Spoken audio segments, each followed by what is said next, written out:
We heard just recently with Congressman Trahan's amendment that we don't need any of these amendments to take our word, that the word has been given, that Medicaid is going to be protected, to trust us that no one is going to be affected by this. But as a woman, the word was given to me that my rights would not be taken away by the Supreme Court, and that wasn't true.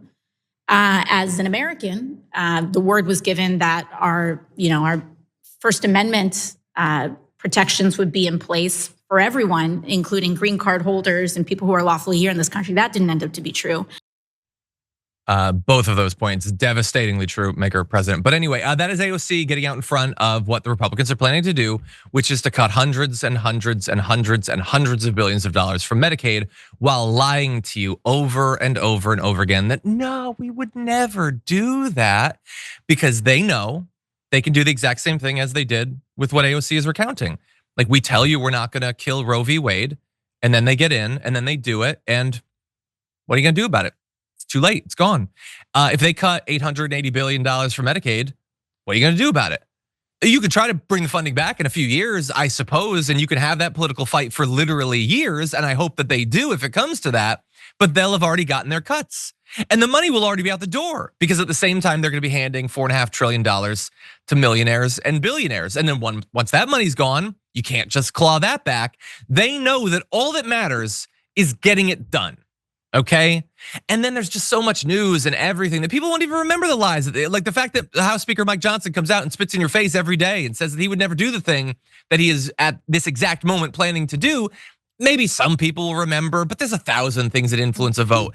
And that is what I am worried about. And I'm glad that AOC is pointed out, because right now, the right is not only prepping to do that cutting, but they want to hide it as much as possible. So she referenced amendments there. What she's talking about is there was an amendment to a GOP-sponsored bill on Tuesday that would have required the Department of Health and Human Services to look at how Americans would be impacted should their states see reduced Medicaid expansion funding or if enrollment decreases. So what would the actual human and economic cost to those cuts be? And the right, who's like, we're not cutting, well then why are you worried about an analysis if there's not gonna be cuts? At the same time, they're saying, no, you don't get to look into that.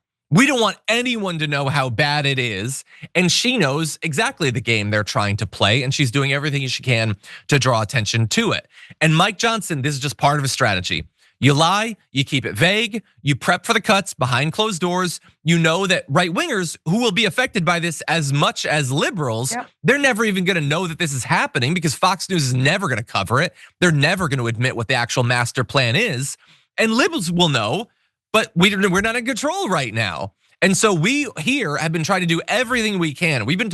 Our audience can attest to it. We talk about Medicaid multiple times a week because we want to try to get out in front of this. And I'm glad that AOC is spending her time not only here, but also on the Fight the Oligarchy tour, trying to raise awareness of it. So we'll have some more details, but Sharon, I'd love to get your thoughts. I love what she's doing. And perhaps the only thing I advise is invoke Ronnie Reagan's name, trust but verify. Okay, she's right. She pointed out all these examples. And by the way, you mentioned if the clawing back of everything that's been taken from us, it'll never happen, even with the best intentions. Because once the money's been spent, you have to have then a fight about, you want to get this spending approved. And it's going to look like you are just this wild spender trying to get what we already had a couple years ago. It's the whole thing is just chaos. And again, that's exactly it. Mike Johnson is one of the darkest. Donald Trump's going to Trump. Elon's going Elon. But Mike Johnson and cohorts, they know exactly what they're doing, and they are the enablers. They're the facilitators. That word that Donald Trump won't adhere to, that the Supreme Court told him, bring this guy back. They are the facilitators of this. They are greasing the wheels and more to make sure that the not even 1%ers steal everything we have. Everything. You don't want to leave us with anything, even to work and pay taxes to make it. People are going to just fall out of existence. They're going to disappear. Okay, that's how little they're leaving us with.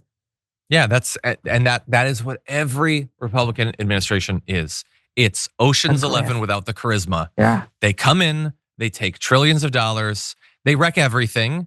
People wake up and they're like, oh, that actually sucks. Let's go in the opposite direction. They put the Democrats in.